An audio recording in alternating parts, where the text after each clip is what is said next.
प्रभु, आपका अंश होकर भी मैं असुरों में पला। संस्कार और पूजा पाठ की विधियां सीखने का अवसर ही नहीं मिला। केवल दशानन द्वारा रचित ये रचना स्मरण थी, और दशानन को तो आपने अपने सबसे महान भक्त होने का वरदान दिया है। क्या मैं उनकी इस रचना का गाय उसी भाव से कर सका? रावण की भक्ति अतुलनीय थी अंधक। केवल अपनी उस भक्ति का अहंकार नहीं त्याग सका। रावण जैसे विद्वान तो दुर्लभ होते, जो सब कुछ पाकर भी सब कुछ खो देते। तुम्हें अपनी किसी अन्य भक्त से तुलना करने की आवश्यकता नहीं है, ना ही किसी दूसरे भक्त की भक्ति का अनुसरण करने की आवश्यकता है। जो तुम सामर्थ्य अनुसार कर सकते हो, योग्यता अनुसार कर सकते हो, केवल वही करो। भक्ति में ऐसी सहजता अति आवश्यक होती है अंधक, क्योंकि सहज रूप से आने वाला भाव मन का सच्चा भाव होता है। पिताजी, यदि कोई मन का भाव छुपाता हो तो क्या उसे जानने का प्रयास करना चाहिए? प्रयास नहीं, प्रतीक्षा।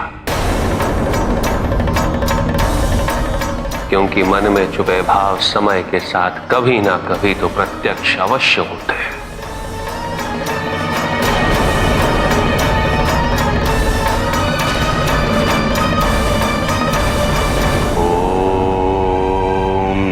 शिवाय, ओम नमः शिवाय।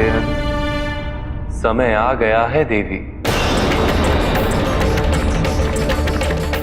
जो होने वाला है उसके संबंध में बहन पार्वती से बात करनी होगी।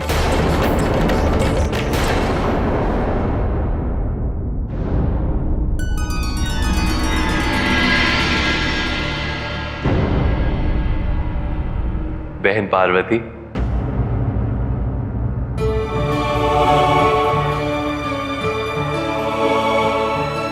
आप अपने भाई को कैलाश में देखकर हमें बहुत प्रसन्नता हो रही है। कारण ही कुछ ऐसा है बहन कि मुझे आपसे भेंट करने आना पड़ा।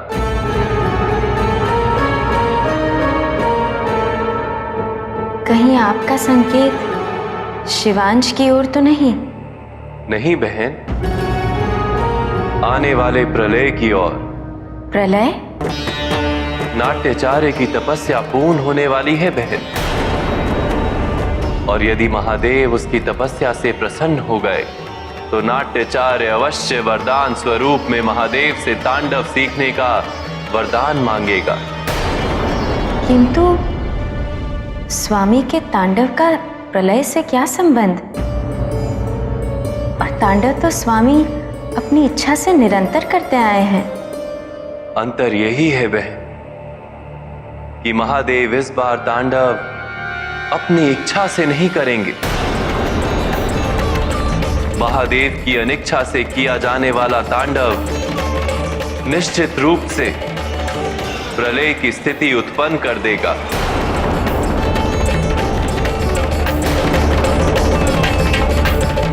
ओम नमः शिवाय, ओम नमः शिवाय।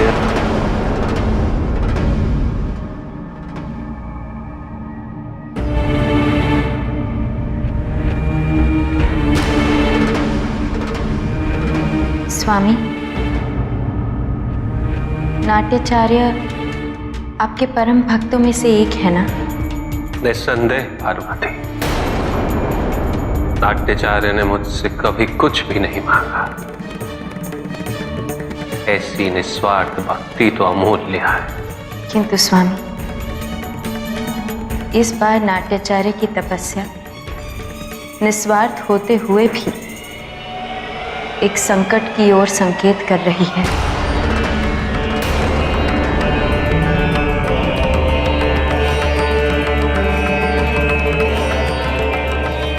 इस बार आपके आवाहन के पीछे एक कारण है,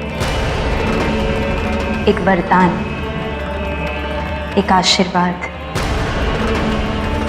जो इस संसार के लिए प्रलयकारी सिद्ध होगा।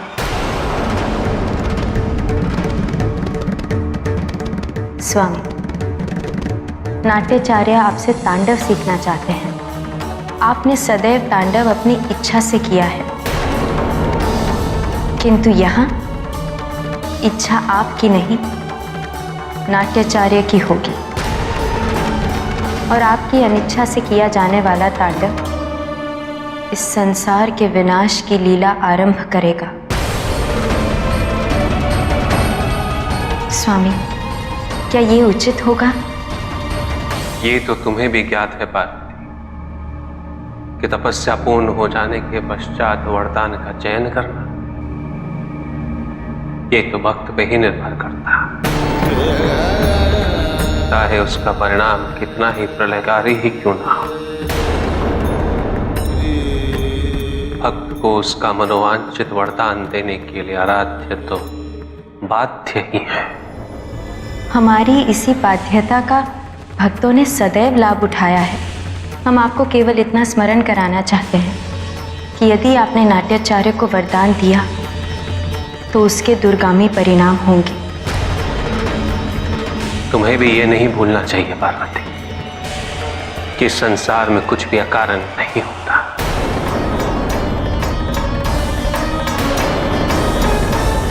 ओम नमः शिवाय।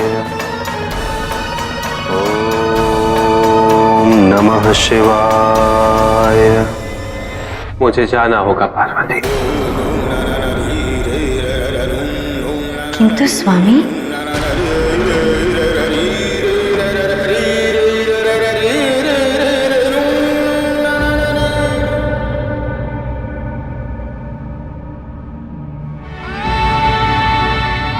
यदि इस कारण कभी भी कुछ ऐसा होता है जो तुम्हारे अनुसार अनुचित हो तो तुम्हें उसे सुधारने का संपूर्ण अधिकार है पार्वती, भले ही उसके लिए तुम्हें मेरे विरुद्ध ही क्यों ना होना पड़े।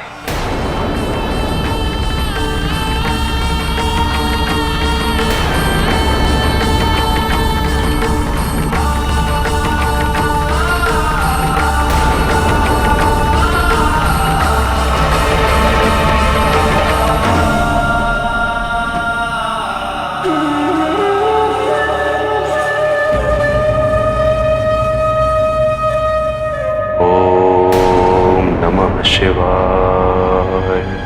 ओम नमः शिवाय। ओम नमः शिवाय। ओम नमः शिवाय। नाट्याचार्य,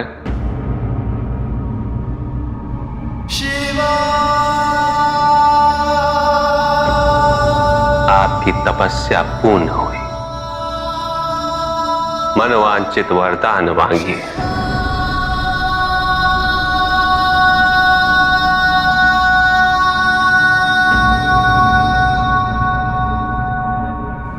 क्या मांगो प्रभु? आपके दर्शन पाना ही एकमात्र जीवन की संपूर्णता और सार्थकता। इसलिए मैं जो भी मांगना चाहता हूं वो केवल संसार के कल्याण हेतु। मैं चाहता हूं कि आप मुझे तांडव नृत्य सिखाएं,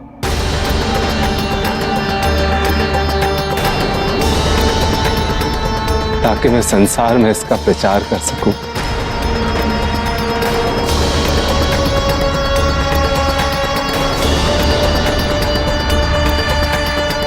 मैं तांडव अवश्य करता हूं नाट्याचार्य,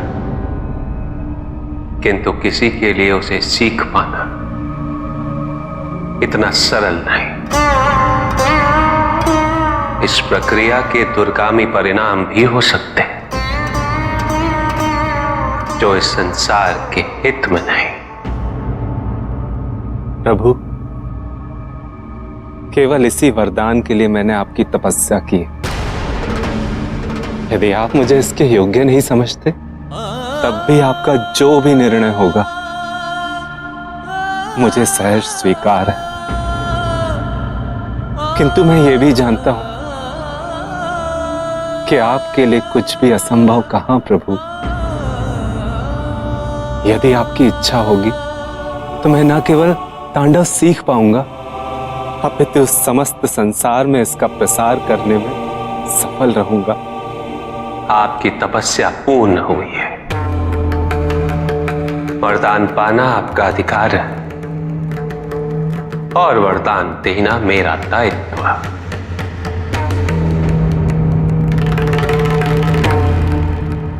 मैं आपको तांडव अवश्य सिखाऊंगा नाट्याचार्य।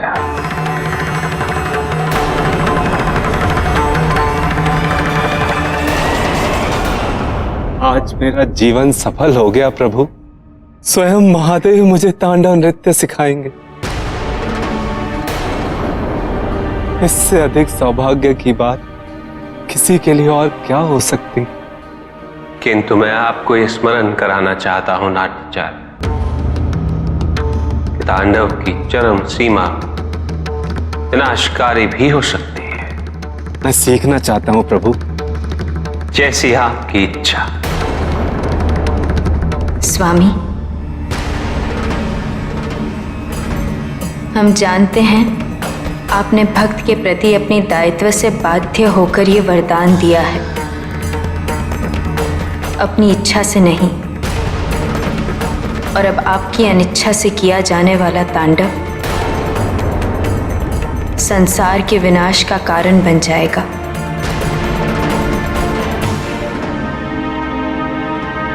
किंतु तांडव सीखने के लिए आपको उपयुक्त स्थान पर चलना होगा।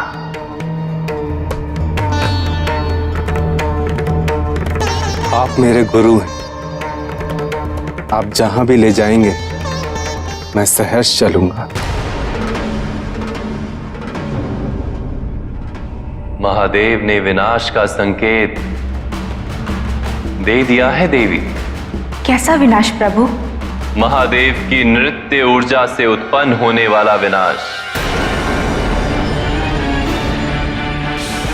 अर्थात महादेव तांडव करने वाले हैं। देवी पार्वती ने महादेव को रोकने का प्रयास किया था, किंतु वो सफल नहीं हो सकी।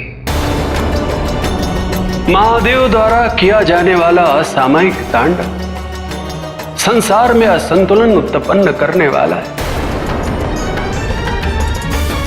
और उन्हें रोकने का कोई उपाय भी नहीं है नारायण।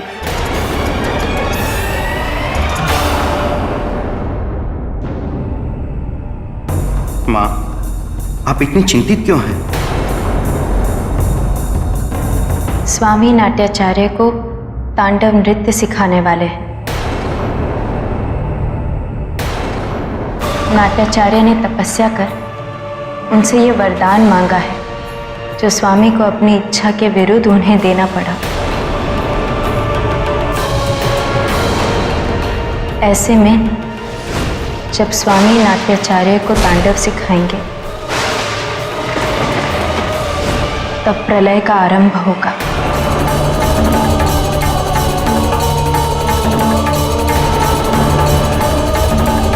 मुझे लगता है महादेव किसी को एक अत्यंत महत्वपूर्ण नृत्य की शिक्षा दे रहे हैं और हमें इसमें हस्तक्षेप नहीं करना चाहिए, क्योंकि महादेव भलीभांति जानते हैं कि वो क्या कर रहे हैं। अंधक। कार्तिकेय,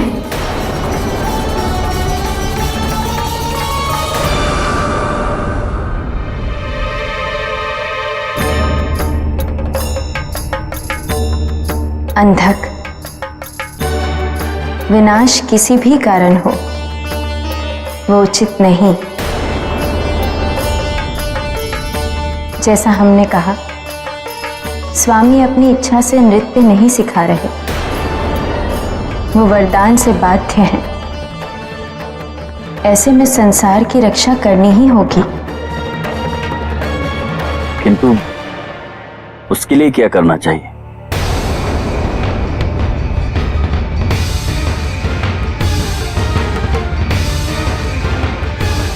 ये तो हमें स्वयं ज्ञात नहीं।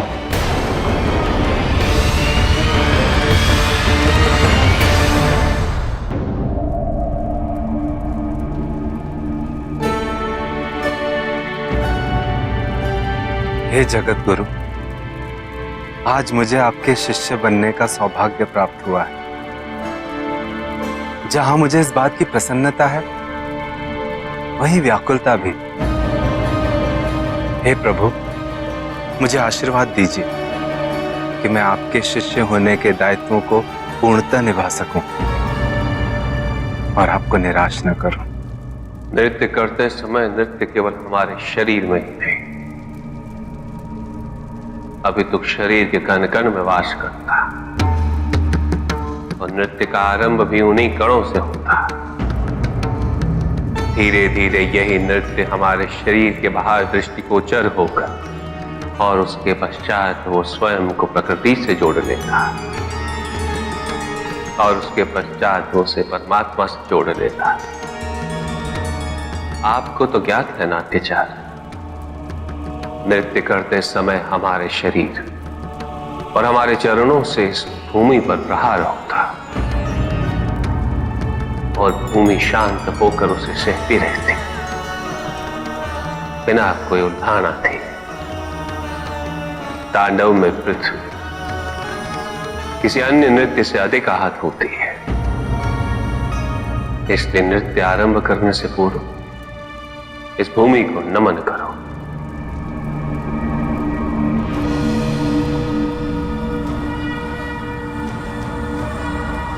भूमि से क्षमा मांगते हो और साथ ही उसका आभार व्यक्त करते हो। जो आज्ञा प्रभु।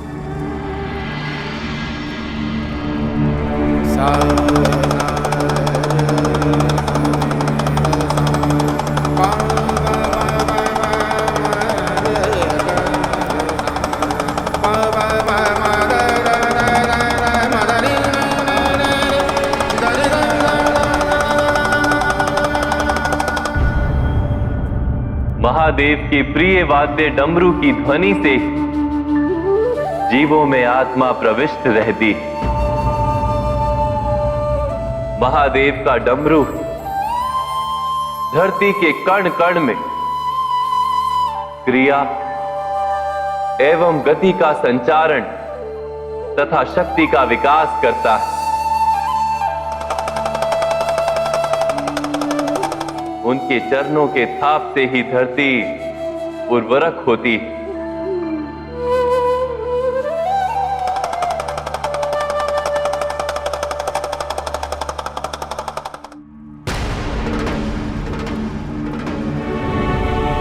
प्रभु, तांडव की परिभाषा क्या? क्या है तांडव? उसे आरंभ करने से पूर्व मन में कैसे भाव होने चाहिए? तांडव नृत्य जगत की 5 क्रियाओं का संकलन है। सृष्टि, स्थिति,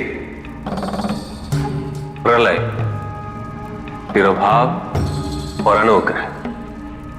अग्नि, जल, वायु, पृथ्वी और आकाश। मेरे नृत्याकार शरीर के 5 मुख, इन्हीं 5 भूतों से ब्रह्मांड का निर्माण होता।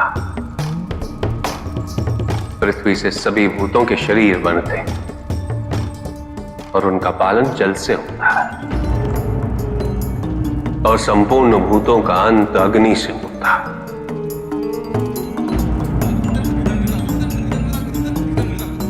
वायु तथा आकाश में तिरोभाव और अनुग्रह की शक्ति। इस प्रकार मेरे ये 5 महाभूत मुख मेरे नृत्य की 5 महाक्रियाओं की प्रतीक है। इस प्रकार मेरे ये 5 महाभूत मुख मेरे नृत्य की 5 महाक्रियाओं के प्रतीक है। संसार में जो कुछ भी चल रहा है और जो कुछ भी होगा वो नृत्य है। सूर्य का उदय होना, पवन का चलना, पत्तों का हिलना, हृदय का स्पंदन, सब नृत्य ही तो है।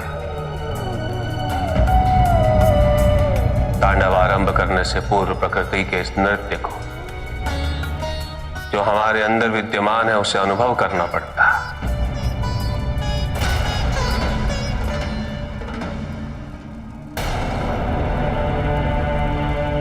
प्रभु, तांडव के लिए शमशान का चयन क्यों?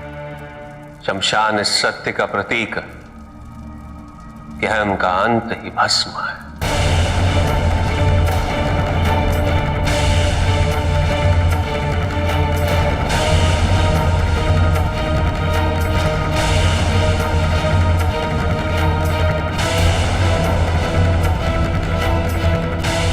मैंने तो कभी कल्पना भी नहीं की थी जो मैं करने जा रहा हूं उसका ये परिणाम होगा।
संसार के लिए तांडव के अनेक स्वरूप हो सकते हैं, किंतु क्या महादेव ऐसा कुछ करेंगे जिससे सृष्टि का विनाश ही हो?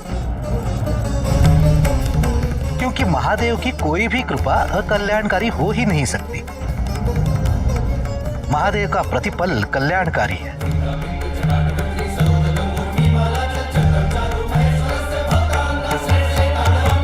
शंकर का अर्थ ही है जो संकट को हरे और सृष्टि का कल्याण करे। जो महादेव विषपान करके कालकूट को अपने कंठ में रखकर सृष्टि की रक्षा करते हैं, क्या वे महादेव अपने नृत्य से सृष्टि को विचलित करेंगे? तांडव तांडव सृष्टि के प्रत्येक घाव को भरता है।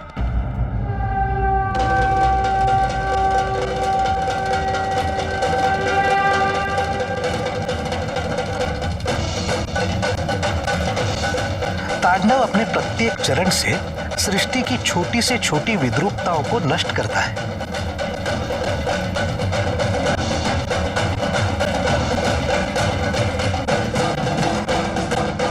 तांडव सृष्टि को नूतन, पावन और उर्वर करता है। तांडव सृष्टि को संचालित करने तथा उसको गतिशील बनाए रखने के लिए महादेव का एक आशीर्वाद है।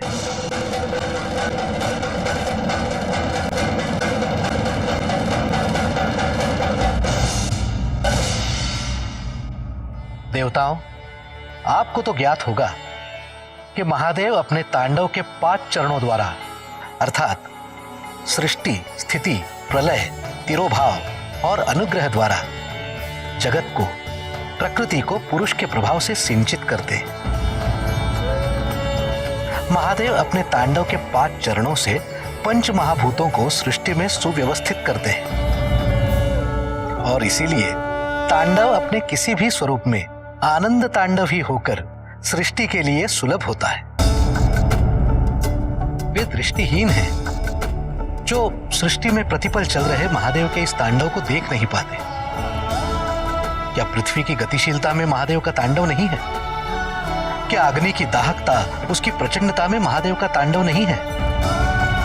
क्या समुद्र की प्रत्येक लहर में महादेव का तांडव कोलाहल नहीं करता? क्या वायु की प्रचंडता, उसकी जीवनदायकता में महादेव का तांडव विद्यमान नहीं है? क्या आकाश के स्थिर होने, नक्षत्रों के प्रकाशमान होने, सूर्य के उदय और अस्त होने, चंद्रमा के क्रमशः पूर्ण और विलुप्त होने में महादेव का तांडव नहीं है? तांडव ही भवति भवतः भवंती है। जो है, जो था, जो होगा, जो रहेगा, जो होना चाहिए, सब कुछ तांडव के सूत्र से ही पिरोया है।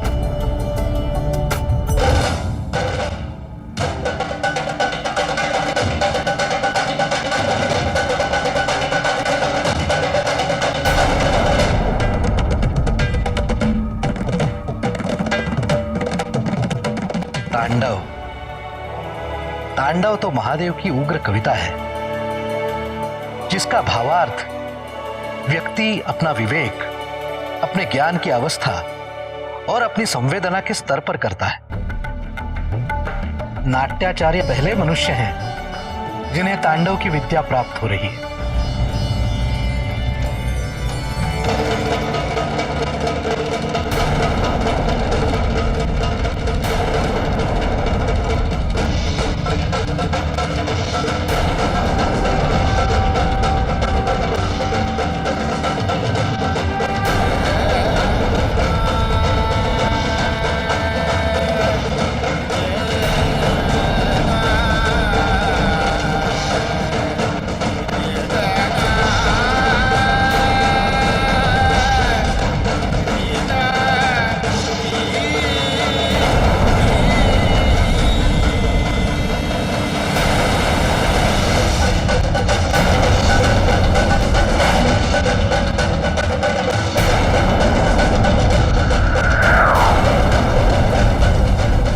तांडव में कोई अपूर्णता नहीं, किंतु महादेव के इस महाकृपा से सृष्टि में जो विचलन, जो उथल पुथल होता है, उसे माता पार्वती अपने लास्य नृत्य से सुसज्जित, संतुलित और शोभायमान बना देती है। और इस प्रकार माता पार्वती प्रकृति के अपने मूल स्वरूप का भली भांति निर्वाह करती हैं और माता जगदम्बा के स्वरूप को प्राप्त करती है। इस लास्य नृत्य के द्वारा माता पार्वती अपने स्नेह के अमृत तत्व को सृष्टि में संचारित करती है।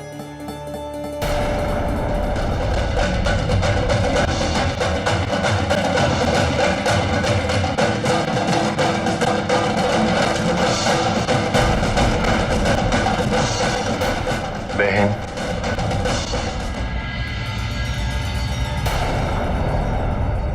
महादेव के तांडव से जो विनाश हो रहा है, उसे केवल आप ही रोक सकती हैं।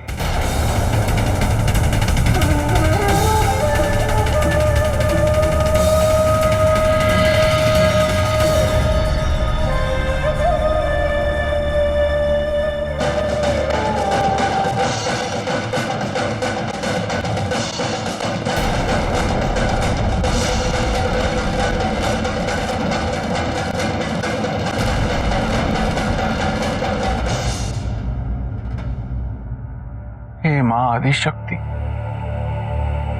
इस संसार की रक्षा कीजिए।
माता जी के इस तांडव नृत्य से उत्पन्न हुई इस विनाशशिला को नियंत्रित करने में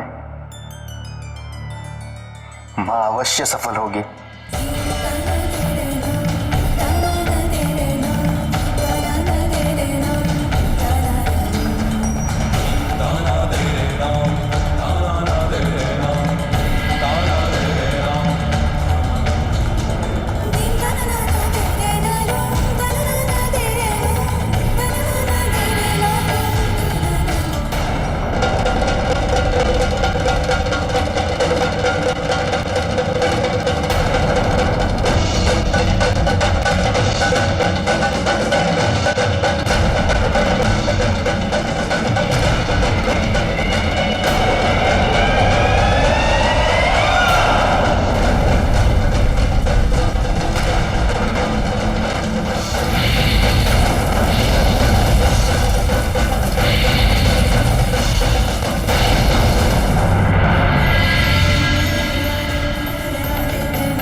देवी पार्वती के लास्य नृत्य में भी उनकी शक्ति की सिद्धि है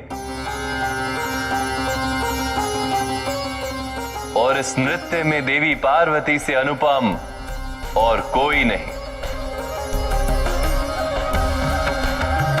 जिस प्रकार तांडव महादेव का नृत्य है, वैसे ही लास्य देवी पार्वती का नृत्य है। लास्य नृत्य महादेव के तांडव को संतुलित एवं नियंत्रित करता है।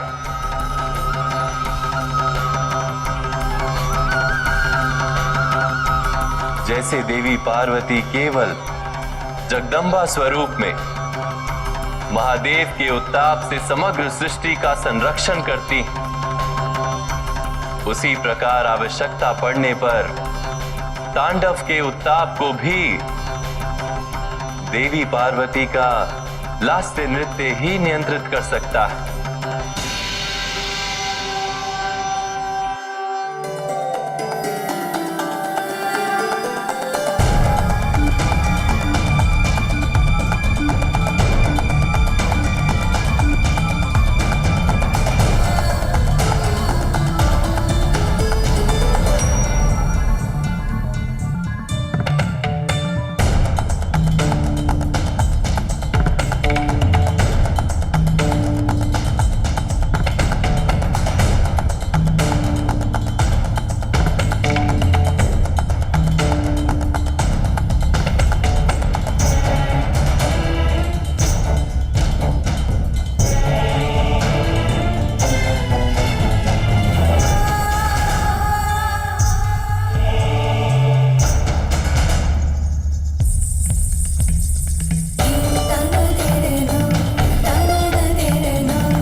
कहीं इसी बूंद से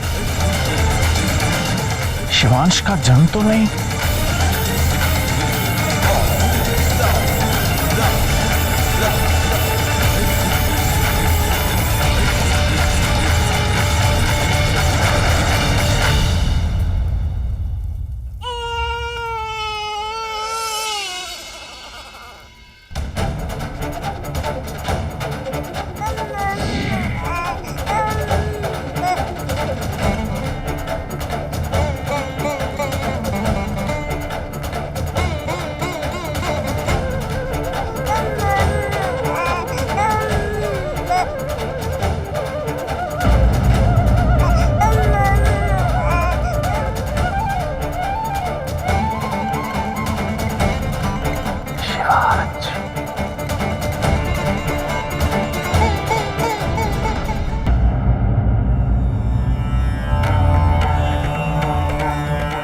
शिवांश का जन्म हो गया पार्वती।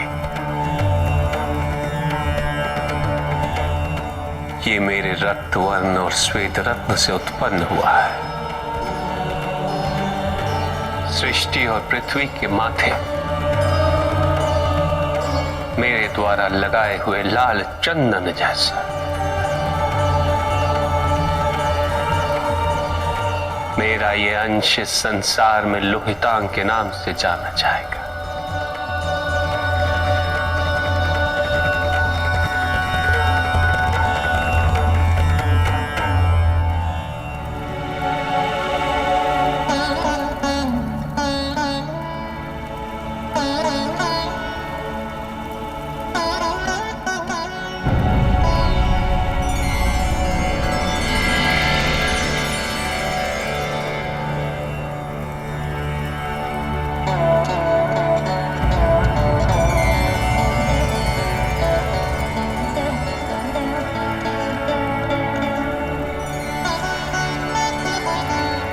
देवी, ये महादेव का प्रसाद मुझ पर गिरा है।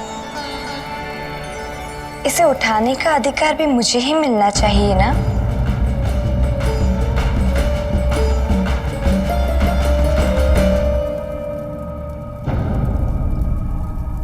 हाँ पार्वती, देवी पृथ्वी तो सबका भार उठाती,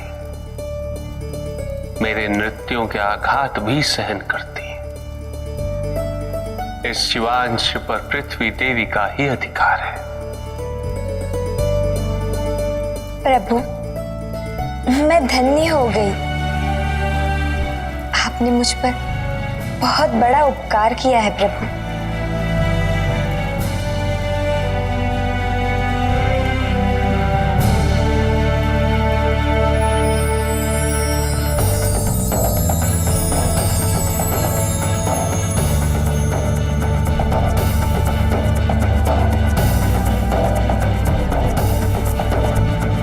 महादेव,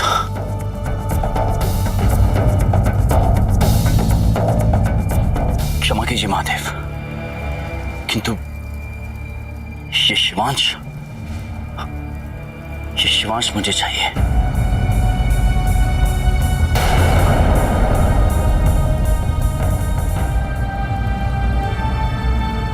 माता, मैंने अपना पुत्र खोया है। यदि आप मुझे लोहितांग सौंप देते तो माता मैं कृतज्ञ हो जाऊंगा। मैं असुरराज होते हुए भी संतानहीन हूं, संतान सुख से वंचित हूं मैं। मेरे उपरांत मेरा कोई उत्तराधिकारी भी नहीं है। माता, मैं लोहितांग का भली भांति पालन पोषण करूंगा, इसे हर सुख दूंगा। इस प्रकार मेरे जीवन की रिक्तता भी दूर हो जाएगी। मां, मुझ पर कृपा कीजिए। अंधक, मैं तुम्हारी व्यथा और आवश्यकता दोनों ही समझ सकती हूँ, और पुत्र को खोने का दुख क्या होता है ये भी मैं समझती हूँ। महादेव, माता पार्वती, मुझे क्षमा करें। मैं लोहितांग को अंधक को सौंपती हूँ।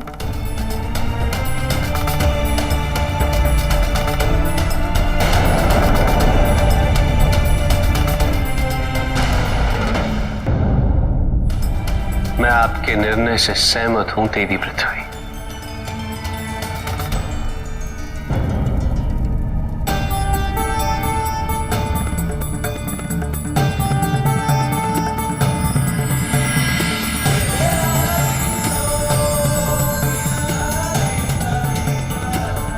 धन्यवाद माता।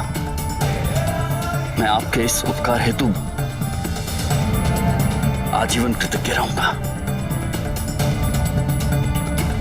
मैं लोहितांग को अच्छे संस्कारों से पोषित कर आड़ी के त्रुटियों का प्रायश्चित करूंगा। हे प्रभु,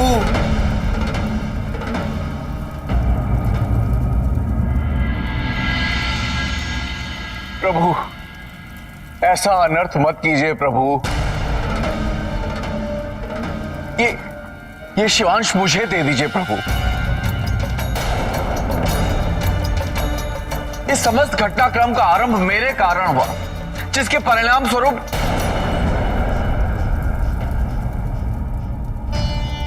प्रभु शिवांश के पालन पोषण का दायित्व मुझे सौंप दीजिए।